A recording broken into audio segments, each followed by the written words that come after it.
বাইরে থেকে দেখলে মনে হবে এক আধুনিক স্বপ্নের শহর। চোখ ধাঁধানো আলো, আকাশ ছোঁয়া বহুতল ভবন আর অর্থনৈতিক সমৃদ্ধির এক মহাসমুদ্র।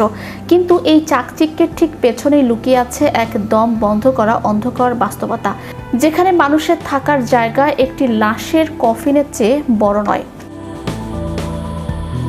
একজন কর্মজীবী নারী মাত্র 40 সেন্টিমিটার চড়া কফিনের মতো এক রুমে হামাগুড়ি দিয়ে ঢুকছেন। ভেতরে কেবল একটি পাতলা তোশক, একটি ল্যাপটপ আর সামান্য কিছু ব্যক্তিগত জিনিসপত্র রাখার জায়গা আছে। একে বলা হচ্ছে কফিন রুম বা ক্যাপসুল হোম। চীনের মেগা সিটিগুলোতে কর্মজীবী তরুণ তরুণীদের একটি বড় অংশ এখন বেছে নিচ্ছেন মাত্র 40 সেন্টিমিটার চওড়া এই থাকার জায়গা, যেখানে সোজা হয়ে দাঁড়ানো তো দূরের কথা, ঠিকমতো 2 হাত ছড়ানোর সুযোগও নেই। ঘুমানো, খাওয়া কিংবা অফিসের কাজ সবই করতে হয় এই কাঠের বাক্সের বন্দিদশায়।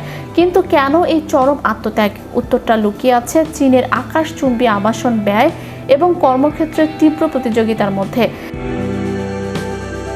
বেইজিং, সাংহাই বা সেনজেনের মতো শহরগুলোতে একটি সাধারণ ফ্ল্যাট ভাড়া নিতে যে অর্থ প্রয়োজন, তা সাধারণ মধ্যবিত্ত বা নতুন চাকরিজীবীদের বেতনের প্রায় সিংহভাগ কেড়ে নেয়। ফলে বাধ্য হয়েই নামমাত্র খরচে শহরের কেন্দ্রস্থলে থাকার জন্য এই কফিন রুমগুলোকে বেছে নিচ্ছেন তারা। ট্রাফিক জ্যাম এড়িয়ে অফিসের কাছাকাছি থাকা এবং অর্থ সঞ্চয় করাই এর মূল উদ্দেশ্য। চীনের কর্পোরেট জগতে বহুল পরিচিত 996 কাজের সংস্কৃতি, অর্থাৎ সকাল 9টা থেকে রাত 9টা, সপ্তাহে 6 দিন কাজ। এই হাড় ভাঙা খাটুনির পর কর্মজীবীদের কাছে ঘর কেবলই কয়েক ঘন্টা চোখ বুজে থাকার একটি জায়গা। ফলে আলিশান ফ্ল্যাটের পেছনে হাজার হাজার ইউয়ান খরচ করাকে অনেকেই অপচয় মনে করছেন। তাদের মতে যখন জীবন মানে শুধু কাজ, তখন থাকার জায়গার আকার দিয়ে কি আসে যায়।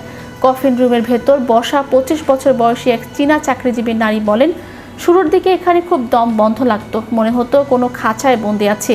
কিন্তু শহরের সাধারণ একটা রুমের ভাড়া আমার বেতনের অর্ধেক। এখানে থাকলে আমি প্রতি মাসে অনেক টাকা জমাতে পারি, যা ভবিষ্যতে আমার নিজের একটা বাড়ি কিনতে সাহায্য করবে। এখন এটাই আমার বাস্তবতা।